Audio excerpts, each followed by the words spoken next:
நீங்கள் தவறவிட்ட எபிசோடுகளை இப்பொழுதே காணுங்கள் உங்கள் Tandivan.com மற்றும் Tandivan யூடியூப் சேனலில்.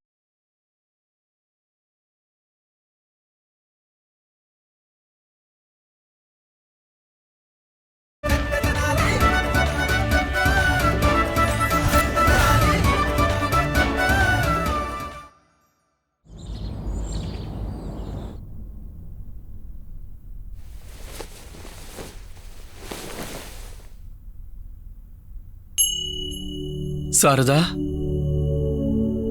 உன்னோட முடி எவ்வளவு அழகா இருக்கு. அப்படியே ஆலமரத்து விழுது மாதிரியே இருக்கு. சும்மா இருங்க.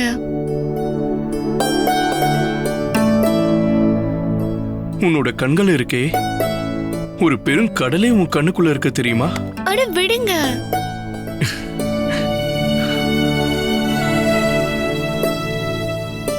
இது என்ன உன்னோட உதடா இல்ல ரோஜா இதழ்களா?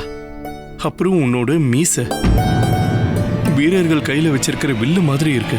ஒருத்தருக்கு அழகே மீச தானங்க. சரியா சொன்ன சாரதா.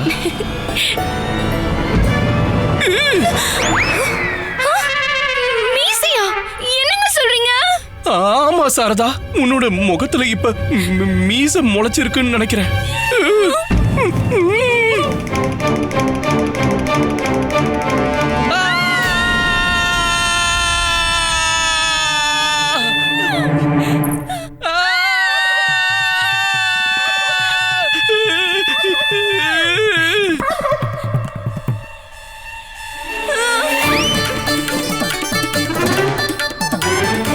சாரதாவுக்கு மீச முளைச்சிருக்குடா. ஆமாடா. அம்மா, சாரதாவை விடுங்க. சாரதாவோட மாமியாருக்கு மீச முளைச்சிருக்கு. என்ன? இங்க வாங்கம்மா, பாருங்கம்மா.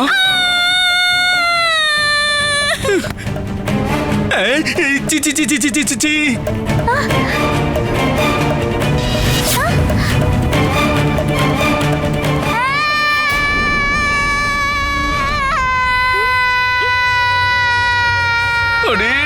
என்னடா பாட்டு பாடுற? இங்க வாடா, இங்க வாடா. அங்க பாடுறா, பாரு. என் குறந்த பதுவும் போயிடுச்சு. ஒரே ராத்திரில இப்படி ஆம்பளை ஆயிட்டனே.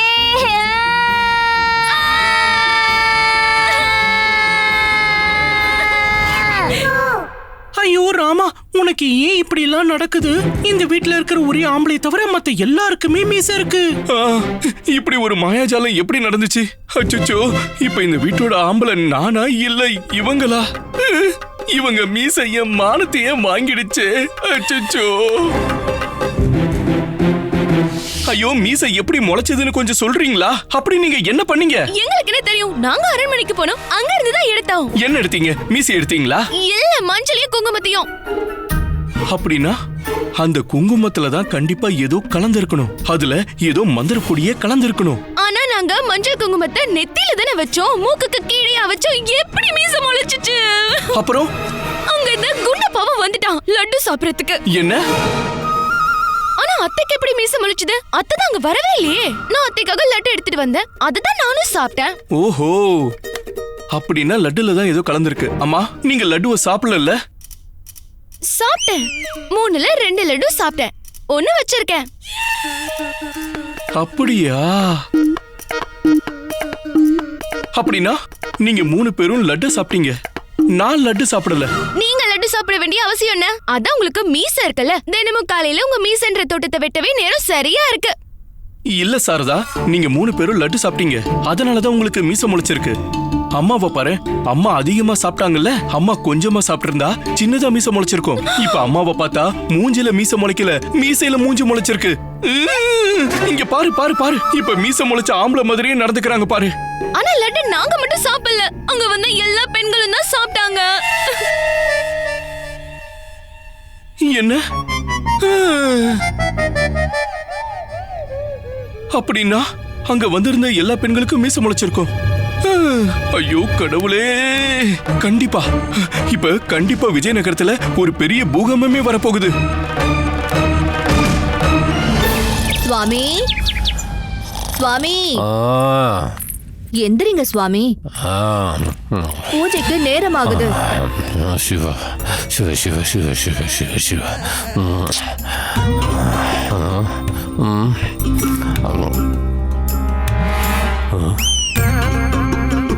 அம்மா,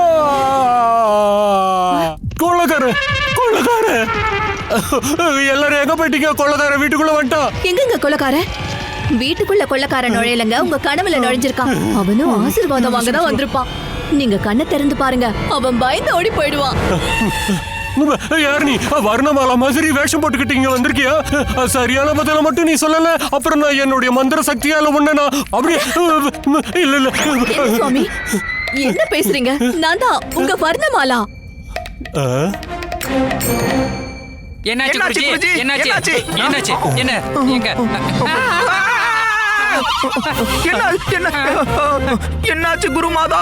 என்னப்பா ஆச்சு? பெரிய அதிசயமே நடந்து போயிடுச்சு. இது ஒரு அற்புதமான கண்டுபிடிப்பு குருமாதா. ரெண்டு பேரும் என்ன உளறீங்க? என்ன அதிசயம், என்ன கண்டுபிடிப்பு? இதோ காட்டுறேன். இங்க பாருங்க, உங்க முகத்துல மீச முளைச்சிருக்கு. அதுவும் எவ்வளவு பெரிய மீச! அதுவும் பெரிய கொள்ளக்கார வச்சிருக்கிற மாதிரி இருக்கு மீச.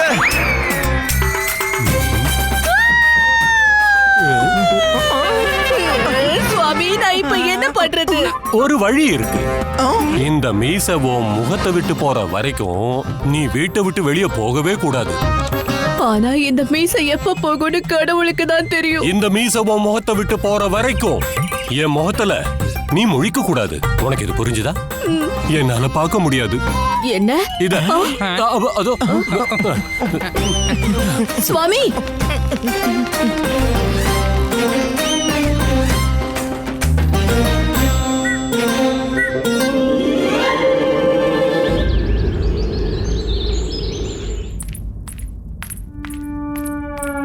மகாராஜா, மகாராஜா, தயவு செஞ்சு என்ன திரும்பி பார்க்காதீங்க. ஆனா ஏன் மகாராணி? மகாராஜா, தயவு செஞ்சு திரும்பி பார்க்காதீங்க.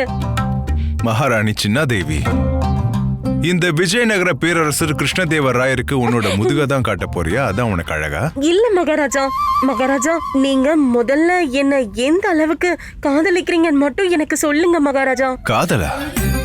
அது என்ன ஒரு 5 என்ன 5 இது என்ன கணக்கு மகாராஜா? இது என்ன கேள்வி மகாராணி சின்னாதேவி? நான் உன் மேல வச்சிருக்க காதல் அளக்க முடியுமா?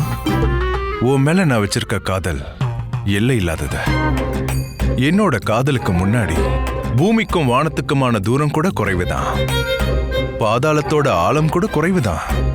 அது மட்டும் இல்ல, மலையோட உயரம் கூட. மகாராஜா, புரிஞ்சுக்கிட்டேன். நீங்க என் மேல எவ்வளவு நேசம் வச்சிருக்கீங்கன்னு நான் புரிஞ்சுக்கிட்டேன். மகாராஜா, ஒருவேளை எனக்கு கண்ணு தெரியாம போயிடுச்சுன்னா, ஒரு கையே உடைஞ்சு போயிடுச்சுன்னா, அப்பவும் நீங்க என்ன இந்த அளவுக்கு நேசிப்பீங்களா? நிச்சயமா இதை விட அதிகமான காதல பொழிவேன். ஏன்னா இந்த வெளி அழகுன்றது ஒரு கண் துடைப்பு தான். ஆனா காதலுங்கிறது மனசு சம்பந்தப்பட்டது. மகாராஜா, ஒருவேளை எனக்கு மீச முளைச்சிருச்சுன்னா, அப்பவும் நீங்க என்ன இதே மாதிரி காதலிப்பீங்களா? மகாராணி சின்னாதேவி, நீ ஏன் உன்னோட முகத்தை மூடி இருக்க?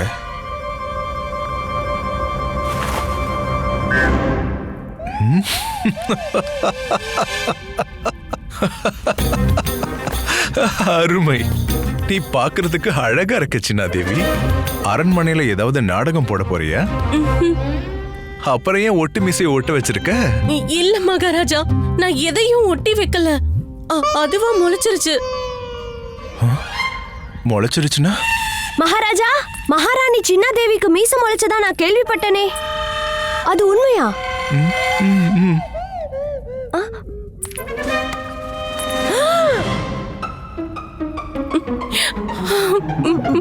மகாராஜா, இப்போ நான் இத முழுசா நம்புறேன். எனக்கு ஒரு விஷயம் தான் புரியல. நான் உங்களுக்கு முடி வளரணும் தான் கஷாயம் தயாரிச்சேன். ஆனா இவங்களுக்கு எப்படி மீச முளைச்சதுன்னு தெரியல. கஷாயமா? மகாராஜா, நீங்க அந்த கஷாயத்தை குடிச்சீங்கல்ல? இல்ல, அது ஆமா, அது நான் என்ன சொல்ல வரேன்னா, அது நான் குடிச்சேன். நீ என்ன கேள்வி கேட்டுட்டு இருக்க? நான் மகாராஜா, ஏன் மேல சத்தியமா சொல்லுங்க, உண்மையா சொல்லுங்க, நீங்க அந்த கஷாயத்தை என்ன பண்ணீங்க? அத நான் குடிக்க எவ்வளவோ முயற்சி பண்ணேன். முடிஞ்ச வரைக்கும் குடிக்கலான்னு கடுமையா முயற்சி பண்ணேன். ஆனா அந்த கஷாயத்தை என்னால குடிக்க முடியல. அதனால அந்த கஷாயத்தை கொட்டிட்டேன்.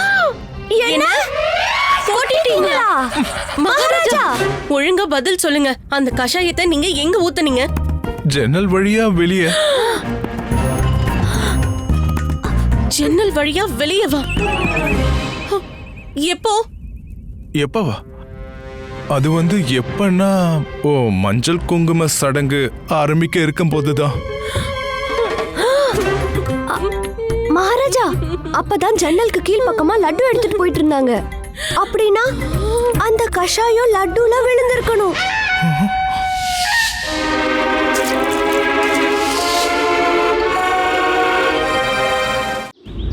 எனக்கு வந்துருச்சு காய்ச்சல்.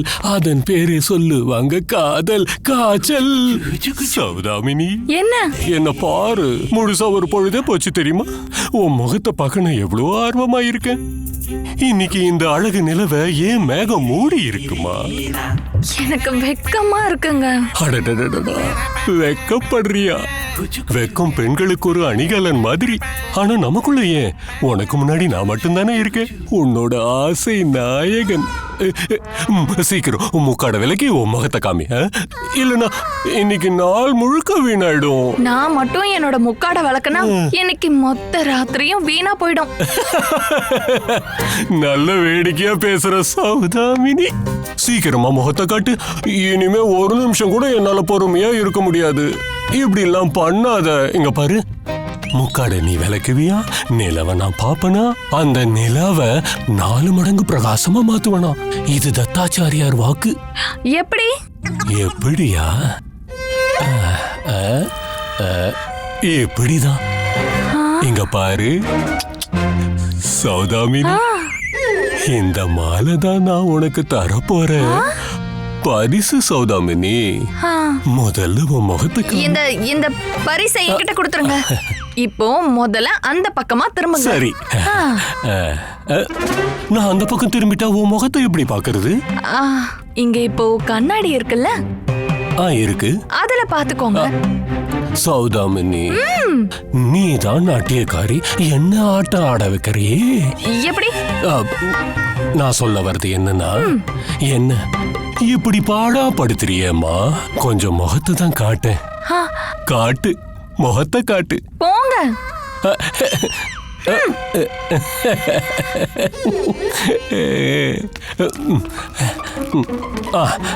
வந்துட்டேன். இப்பவாது முக்காடு விளக்க. தத்து, முதல்ல உங்க கண்ணை மூடுங்க. மூடிட்டேன்.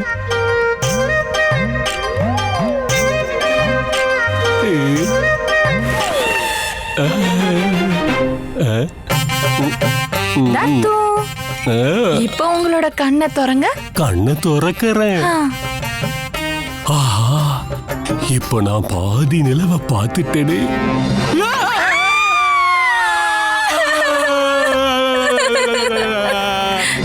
அழகு முகத்தை பார்க்கணும்னு நினைச்சு அசிங்கமான பேய பாக்குறேன். இத நான் பாக்குறதுக்கு முன்னாடி ஏன் இந்த இந்த இந்த கண்ணாடி சுக்குநூற உடையில?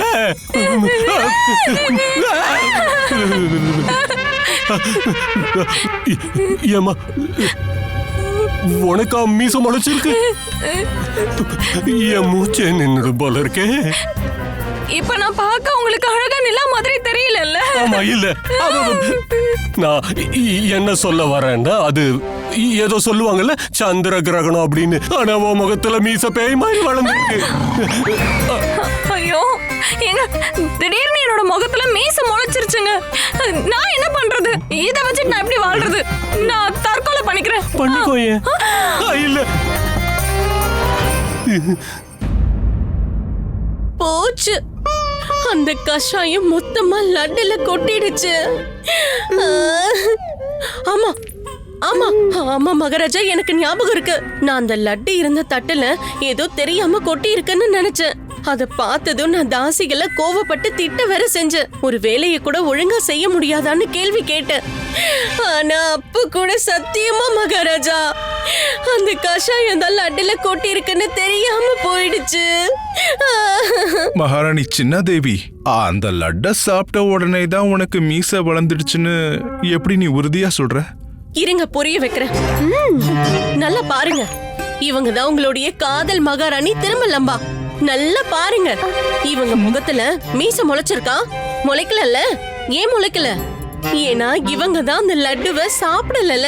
அந்த லட்டுவை ஆசையா நான் தானே மகாராஜா எடுத்து சாப்பிட்டேன். அதனாலதான் எனக்கு மீச முளைச்சிருச்சு.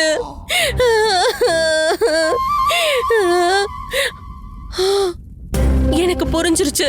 நடந்த எல்லா சம்பவமும் நீங்க 2 பேரும் திட்டம் போட்டு செஞ்ச சதி.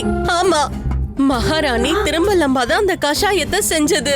அப்புறம் மகாராஜா நீங்க தான் அந்த கஷாயத்தை ஏதோ சதி திட்டம் தீட்டி சாப்பிட வச்சுட்டீங்க. நீங்க 2 பேரும் செஞ்ச வேலையினால எனக்கு இப்போ மீச வந்துருச்சு. இது நீங்க 2 பேரும் எனக்கு எதிரா தீட்டின சதி திட்டம். மகாராணி சின்ன தேவி, நீயே மகாராஜா, உங்களுக்கு என் மேல அன்பே இல்ல. எனக்கு அந்த விஷயம் தெரிஞ்சு போயிடுச்சு மகாராஜா. இன்னையில இருந்து, இந்த நொடியில இருந்து நான் இதுக்காக உண்ணா நோன்பு இருக்க போறேன். மகாராணி சின்ன தேவி. மகாராஜா, நான் எவ்வளவு கஷ்டப்பட்டு உங்களுக்காக அந்த கஷாயத்தை தயாரிச்சேன். ஆனா அந்த கஷாயத்தை குடிக்காம நீங்க வெளிய கொட்டிட்டீங்க. மகாராஜா, இனி நானும் உண்ணாவிரதம் இருக்க போறேன். சின்ன மகாராணி, நீயுமா? சொல்றத கேளு. உண்ணாவிரதத்திலும் போட்டியா?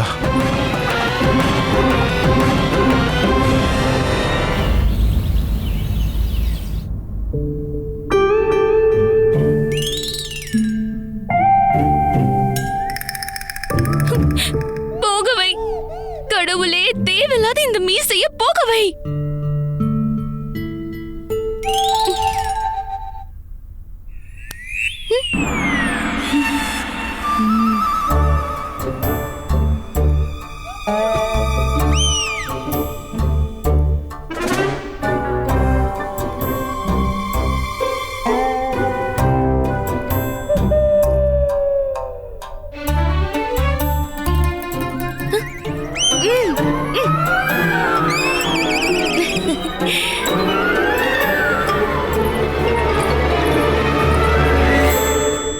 மகாராணி, இது தண்டனை அனுபவிக்க நாங்க அப்படி என்ன தப்பு பண்ணோம்? இப்படி ஒரு தண்டனை அனுபவிக்கிறதுக்கு பதிலா நாங்க காலம் முழுக்க சிறைச்சாலையிலேயே இருந்துருவோம். ஆமா சாரதா, எனக்கும் புரியுது. அந்த தண்டனையை தானே நானும் அனுபவிக்கிறேன். ஆனா மகாராணி, நீங்க எதுக்காக எங்களை இங்க வர சொன்னீங்க? விஜய நகரத்துல இருக்கக்கூடிய எல்லா அறிவாளியும் பேசிக்கிட்டு இருக்காங்க. நிச்சயமா ஏதாவது ஒரு தீர்வு கிடைக்கும்னு நான் உறுதியா நம்புறேன். வாங்க, நாம எல்லாரும் இப்போ சபைக்கு போகலாம். வாங்க.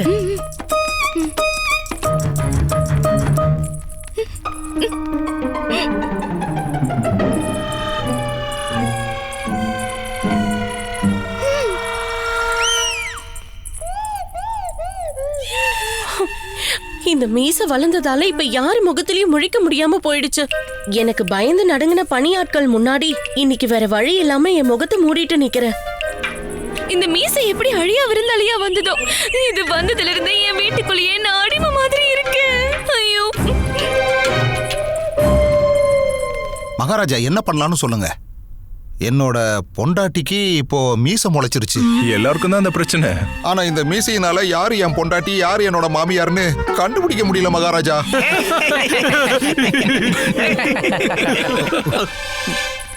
இப்போ உங்களோட கருத்து என்ன? நான் என்னன்னு சொல்லுவேன் மகாராஜா. என்னோட பொண்டாட்டி எப்பவுமே அவளுக்கு என்ன பொருள் கிடைச்சாலும் அதுல இருந்து என்ன லாபம் சம்பாதிக்க முடியும்னு யோசிப்பா. இப்போ அவளோட மீசை கழுத வால் மாதிரி வளர்ந்துருக்கு மகாராஜா. இப்போ அந்த மீசையை வச்சு எப்படி லாபம் சம்பாதிக்கலான்னு அந்த மீசையை தடவி தடவி யோசிச்சுக்கிட்டே இருக்கா. ஐயா, எனக்கு என்னவோ உங்க மனைவி அப்படியே உங்களை மாதிரி தான் தோணுது. ரொம்ப அருமையா சொன்னீங்க பண்டிதர் ராமகிருஷ்ணா, அற்புதமா சொன்னீங்க. என்ன மந்திரியாரே நீங்களுமா? மகாராஜா, நான் இன்னைக்கு சௌதாமணிய மீசையோட பார்த்தப்போ. யார பாத்தீங்க குருவே? வருணமாலாவ. ஆ, என் அன்பு மனைவி வருணமாலா உங்க குருமாதா. அதுக்கப்புறம் மகாராஜா வர வழியில அரச நாட்டிய பேரழகிய பார்த்தேன். அவங்க பேர் என்ன? என்ன பேருப்பா? சௌதாமினி. சௌதாமினி. அவங்களுக்கும் மீசை இருந்தது. எனக்கு என்ன இப்ப தோணுச்சுன்னா, நம்ம விஜயநகரத்துல ஆண்களுக்கும் பெண்களுக்கும் எந்த வித்தியாசமும் இல்ல, அது போயிடுச்சுன்னு தோணுச்சு. எங்களோட குருஜி அவங்களோட பரம பக்தைய மீசையோட பார்த்ததுக்கு அப்புறம் அப்படியே 2 முறை மயங்கி விழுந்துட்டாரு. பெண்களுக்கு எல்லாம் மீசை முளைச்சதுக்கு அப்புறம் கைதிகளான மாதிரி எனக்கு தெரியுது. இப்ப எல்லாரோட வாய்க்குமே பெரிய பூட்டா போட்டாச்சு. பண்டிதர் ராமகிருஷ்ணா, இந்த விஷயத்துல நீங்க என்ன சொல்றீங்க? மகாராஜா, இது நல்ல விஷயமா கெட்ட விஷயமானு சொல்றது சத்தியமா கஷ்டம். ஆனா ஒண்ணு மட்டும் சொல்ல முடியும். இப்படி மீச முளைச்சதுனால கொஞ்ச நாள் விஜயநகரம் ரொம்ப அமைதியா இருக்கும். எப்படி? உதாரணத்துக்கு எங்க அம்மாவோட கம்பு எப்பவும் என்ன அடிச்சுக்கிட்டே இருக்கும். அதுலயும் என் மனைவி சாரதா எப்பவும் அம்மாவுக்கு தான் ஆதரவா இருப்பா. ஆனா இப்ப 2 பேரோட ஆட்டமும் மீசையால முடிஞ்சு போச்சு.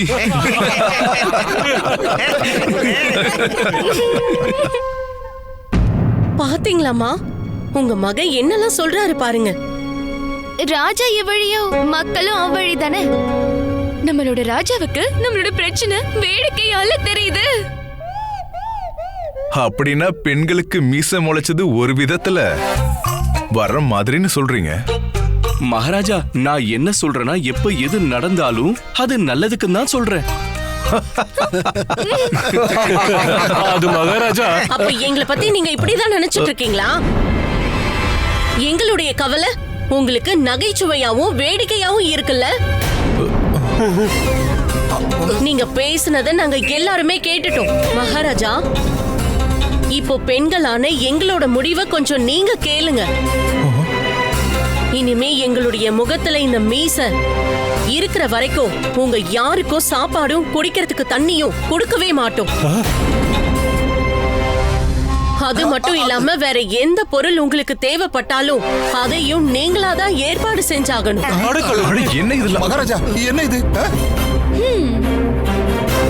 மகாராணி சின்னதேவி, நீ வந்து என் பேச்ச முழுசா கேட்கவே இல்லையே. நான் வந்து பண்டிதர் ராமகிருஷ்ணா,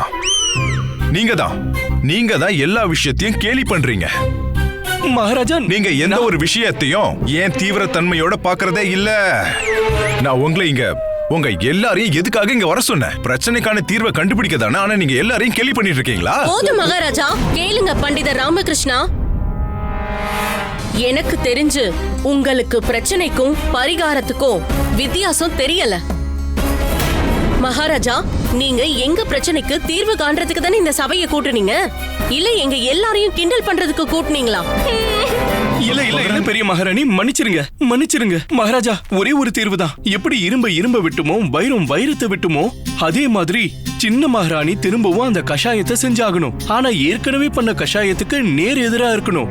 அதாவது ஏற்கனவே செஞ்ச கஷாயத்தோட மாற்று குணம் கொண்டதுனால அதனால என்ன ஆகும்? அதை பயன்படுத்தினா எல்லா பெண்களோட மீசையும் போயிடும். ஆனா பண்டிதர் ராமகிருஷ்ணா, மகாராணி திருமலம்பா அந்த கஷாயத்தை எப்படி பண்ணுவாங்க? அவங்களுக்கு தான் மீசையே இல்லையே. அவங்களுக்கு எனக்கு மீசை முளைச்சதுதான் சந்தோஷமான விஷயமாச்சே. மகாராணி திருமலம்பா திரும்பவும் அந்த கஷாயத்தை செய்வாங்க. அவங்களுக்கும் மீசை முளைச்சா பண்ணுவாங்கல்ல.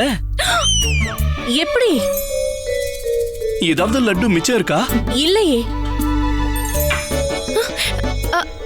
ஒரே ஒரு லட்டு மிச்சம் இருக்கு. சாரதா எனக்காக 3 லட்டு கொண்டு வந்தா. ஆனா நான் வெறும் 2 லட்டு தான் சாப்பிட்டேன். இன்னும் ஒரு லட்டு மிச்சம் இருக்கு. ஐயோ அத்தை. அது போதுமா? நல்லா புரிஞ்சுக்கோங்க, இதுதான் அந்த பிரம்மாஸ்திரம். இத வச்சுதான் மகாராணி திருமலம்பாவை தாக்க போறோம். எப்படின்னு நான் தெளிவா சொல்றேன்.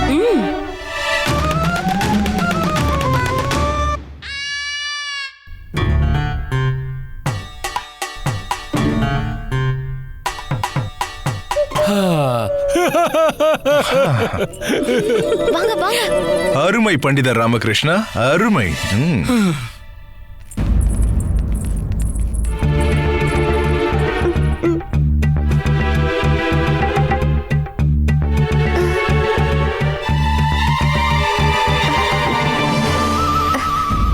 இதுல சத்தியமா என் மேல எந்த தப்பும் இல்ல.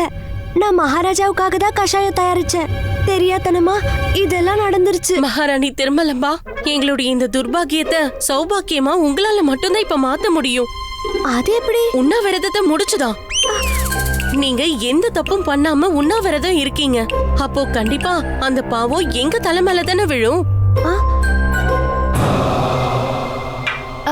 மகாராணி, அதாவது என்னன்னா, இப்போதைக்கு ஜாதகப்படி இந்த நேரம் உண்ணாவிரதம் இருக்கிறதுக்கான நேரம் இல்ல.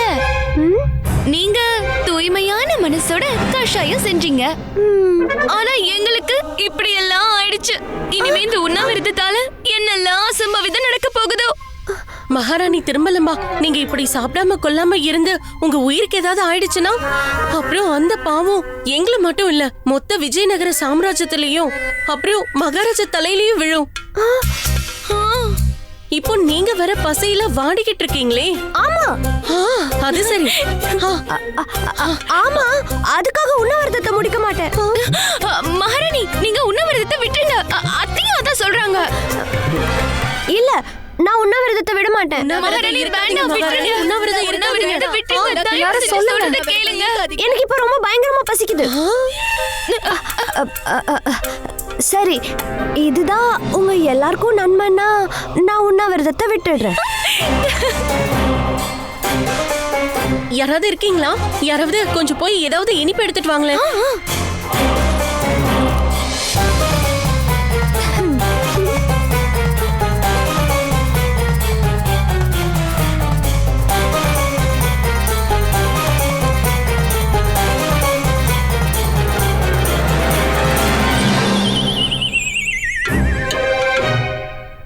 போதும், இப்ப எனக்கு வயிறு நிறைஞ்சிருச்சு. இதுக்கு மேல எதுவும் சாப்பிட மாட்டேன்.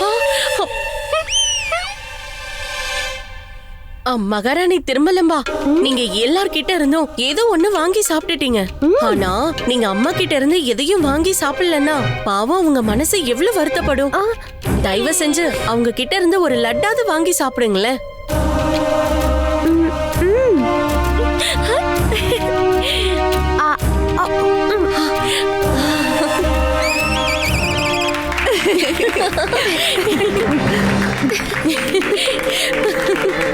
என்னாச்சு? எல்லாரும் எதுக்காக இப்படி கை தட்டுறீங்க? மகாராணி திருமலம்பா, இப்ப எதுவும் ஆகல, ஆனா இனிமே ஆகும்.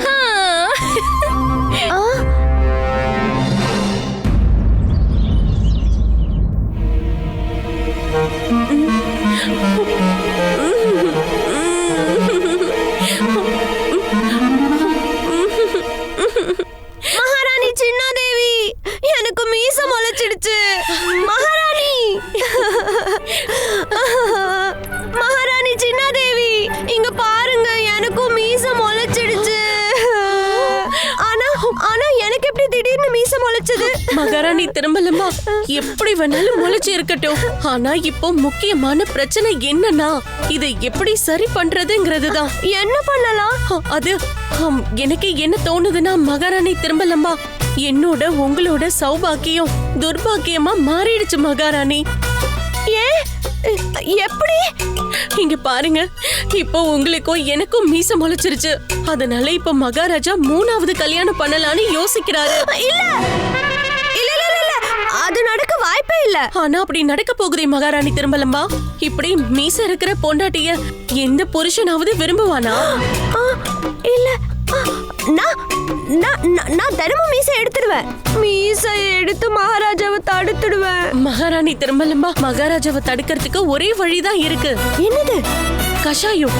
கஷாயமா? ஏற்கனவே பண்ண கஷாயத்துக்கு நேர் எதிரா பண்ணணும். எனக்கு புரியல. அதாவது நேர் எதிர் குணமுள்ள கஷாயம். உங்களால மட்டும்தான் அந்த கஷாயத்தை பண்ண முடியும் மகாராணி திருமலம்பா. உங்களால மட்டும்தான் முடியும். சொல்லுங்க, நீங்க செய்வீங்களா? அப்படி ஒரு கஷாயத்தை உங்களை தவிர வேற யாராலையும் செய்ய முடியாது. ஆமா, நேர் எதிர் குணமுள்ள கஷாயத்தை நான் பண்ணுவேன்.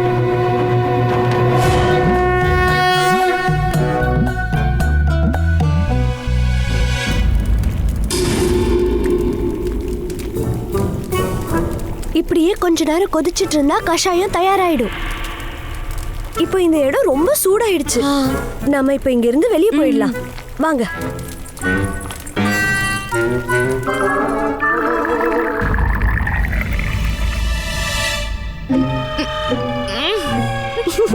குடிங்க குடிங்க, எல்லாரும் குடிங்க.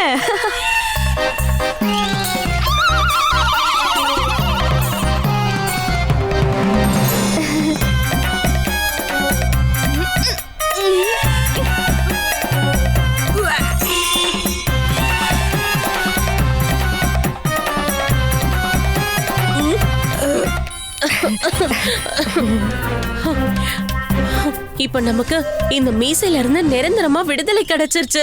ஆமா, நீங்க வேணா பாருங்க மகாராணி சின்னாதேவி, என்னோட கஷாயம் நல்ல வேலை செய்ய போகுது.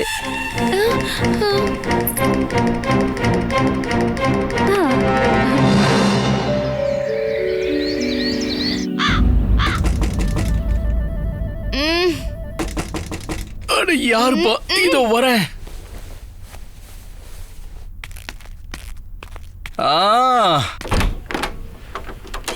யார் நீ?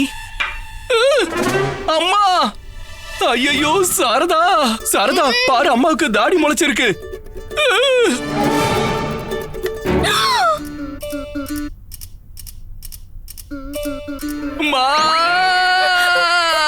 ஐயோ கடவுளே, ஏற்கனவே மீசையை மட்டும் கொடுத்த, இப்ப தாடியையும் ஏன் கொடுத்த? எல்லார் வாழ்க்கையிலயும் திரும்ப மண்ணலி போட்டுட்டியே.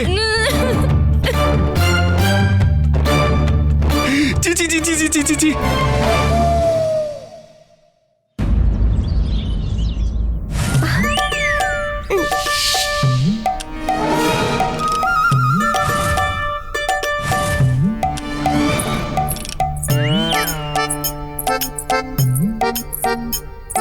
மகாராணி சின்னாதேவி, உங்க தாடியையும் மீசையும் பார்த்தாலே தெரியுது நீங்க கஷாயம் குடிக்கிறதுல கஞ்சத்தனம் பண்ணிருக்கீங்க. இல்லனா உங்க முகத்திலயும் தாடியும் மீசையும் நல்ல செழிப்பா வளர்ந்திருக்குமே. தாடியும் மீசையும் சின்னதா வளர்ந்திருக்கிறதுனால எனக்கு எந்த பிரச்சனையும் இல்லைன்னு சொல்ல வரீங்களா? அதான் தாடியும் மீசையும் இருக்குல்ல, இதுவே பிரச்சனை தானே. என்ன பிரச்சனை? சின்னதா இருக்கிறதால கொஞ்சம் நிம்மதி கிடைக்குது. என்னோட முகத்தை பார்த்தா ஆம்பளை மாதிரி இருக்கு, கழுத்துக்கு கீழே பெண் மாதிரி இருக்கு. ஐயோ ராமா, என்னோட வாழ்க்கையே இப்படி வீணாயிடுச்சு. எடுத்துரு எடுத்துரு. நீ எதை எடுக்க சொல்ற? ஐயோ கடவுளே, இந்த மீசையும் தாடியையும் எடுத்துரு. அத்தை, இப்படி ஒரு பெண் இருந்ததா எந்த ஒரு கதையிலயும் நான் படிச்சதே இல்ல, எந்த ஒரு பேய் கதையிலயும் கேட்டதில்ல. எனக்கு இப்ப ஏன் முகத்தை பார்த்தாலே அப்படியே தலையெல்லாம் சுத்துது. நான் வீட்ல இருந்த கண்ணாடி எல்லாம் தூக்கி போட்டு உடைச்சிட்டேன்.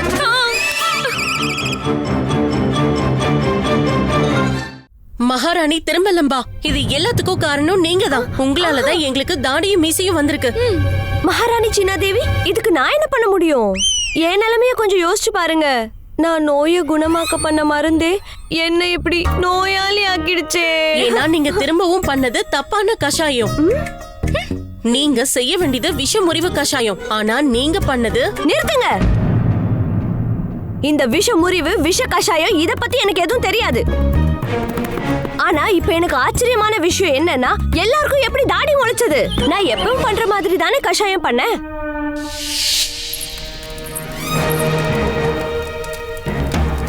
எல்லா மூலிகைகளையும் நிறைய சேர்க்கலாம், அப்பதான் எப்பவும் மீச வளராது. ஆமா,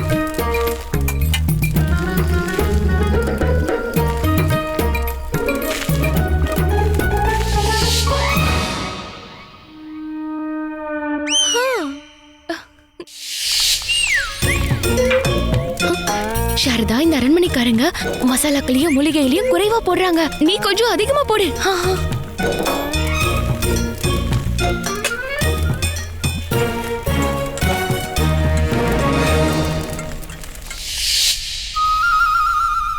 சாரதா பாட்டி, என்னால இதுக்கு மேலயும் பொதுத்துக்க முடியாது. நான் சின்ன வயசுலயே பெரிய ஆளாகி என் குழந்தை பருவத்தை தொலைச்சிட்டேன். இப்ப ஒரே ஒரு வழிதான் இருக்கு, நம்ம எல்லாரும் செத்துற வேண்டியதுதான். எடுத்துரு எடுத்துரு. தாடி மீசையும் சேர்த்து எங்க உயிரையும் எடுத்துரு. ஒரு நிமிஷம் ஒரு நிமிஷம். நீங்க எல்லாரும் உங்க கதவை கிட்ட கேட்டீங்களா?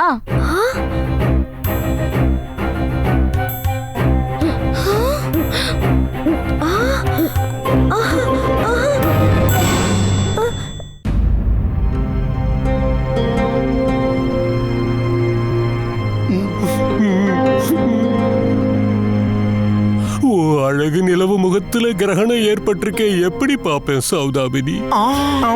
கண்ணை மூடிக்கிட்டுதான். நீங்க கண்ணை திறந்ததுக்கு அப்புறமா குருமாதா படுற கஷ்டங்களை பத்தியும் கொஞ்சம் யோசிச்சு பாருங்க குருஜி. ஆமா, குருமாதா மட்டும் இல்ல, வருணமாலா மட்டும் இல்ல, நம்ம விஜயநகரத்தோட மொத்த பெண்களோட மனநிலைய நான் ஆழமா உணர்றேன். மகாராஜா, இது ரொம்ப கஷ்டமான ஒரு சூழ்நிலை மகாராஜா. நம்ம ராஜ்யத்தில் இருக்கிற பல பெண்கள் மீசை தாடியெல்லாம் முளைச்சதுனால அவங்க தன்னோட உயிரை கூட விடுறதுக்கு துணிஞ்சிட்டாங்க. மகாராஜா, என் ஞானம் என்ன சொல்லுதுன்னா, எந்த ஒரு விஷயம் நடக்கிறதுக்கு பின்னாடி கண்டிப்பா ஒரு காரணம் இருந்தாகணும். அப்படி இந்த பிரச்சனைக்கான காரணம் இவர்தான், இந்த பண்டிதர் ராமகிருஷ்ணர்.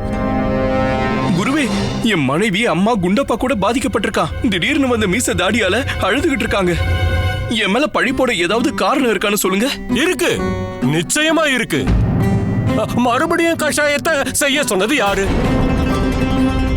சொல்லுங்க சொல்லுங்க, யார் சொன்னதுன்னு சொல்லுங்க.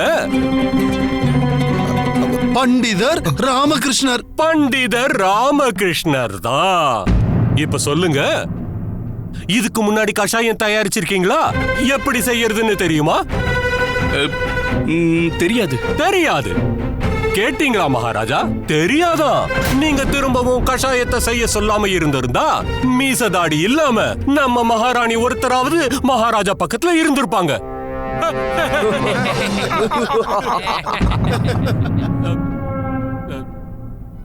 ஆனா மகாராஜா, நான் என்னோட புத்தி சாதுரியத்தை பயன்படுத்தி தான் நான் திரும்பவும் கஷாயம் பண்ண சொன்னேன். என்னோட முயற்சி இல்ல, அறிவுரை சொல்றதுக்கு ஒரு ஞானம் வேணும் ராமகிருஷ்ணா. ஞானத்துக்கு முன்னாடி முயற்சிங்கிறது தூசுக்கு சமம். மகாராஜா, ஒரு எதிரி திடீர்னு தாக்குறதை விட கொடுமையான விஷயம் என்னன்னா, நம்ம கூடவே இருக்கிறவங்க கொடுக்கிற தேவையில்லாத அறிவுரை. அதன் விளைவுதான் இப்ப கண் முன்னாடி நடக்குது. மகாராஜா, பண்டிதர் ராமகிருஷ்ணா, நீங்க பண்ணது தப்புதான். நீங்க இந்த பிரச்சனைக்கு உடனே நிரந்தரமான தீர்வை கண்டுபிடிச்சாகணும்.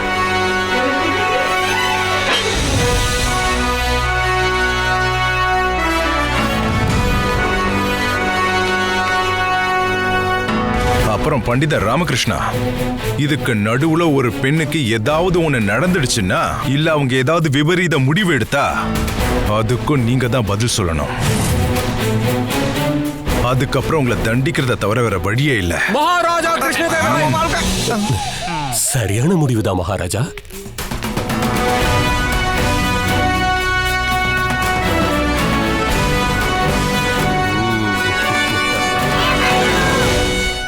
நீ சொல்ற எதையும் நான் கேட்க போறதில்ல.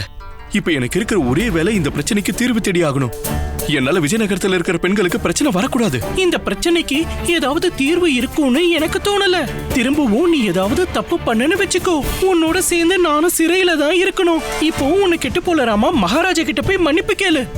மாட்டேன். மீனாஷ காளி விபரீத புத்தின்னு சொல்லுவாங்க. எந்த ஆபத்து வந்தாலும் துணிச்சலா நின்னு போராடுறவன் தான் புத்திசாலி. உனக்கு குடுமையா இருக்கிறது தான் உலகத்திலேயே கொடுமையான விஷயம். எப்ப எந்த பிரச்சனை வந்தாலும் முதலாளா நீ போய் வெளியில மாட்டிக்கிற. உன் கூட நானும் மாட்டிக்கிறேன். இந்த பிரச்சனைக்கு எந்த தீர்வுமே இல்லையா?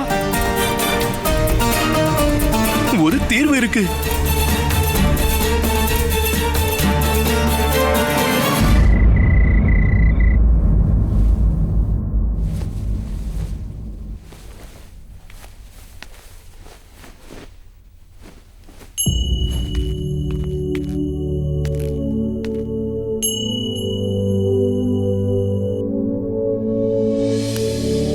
சாரதா, என்னால உன்னை இந்த நிலைமையில பார்க்க முடியாது.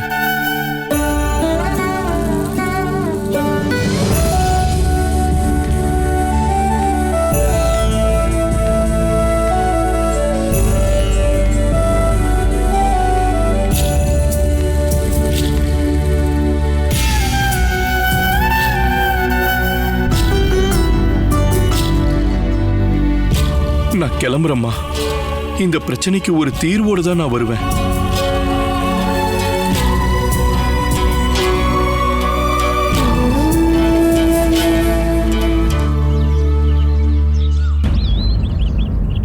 மகாராஜா, பண்டிதர் ராமகிருஷ்ணர் எங்க இருக்காருன்னு யாருக்குமே தெரியல.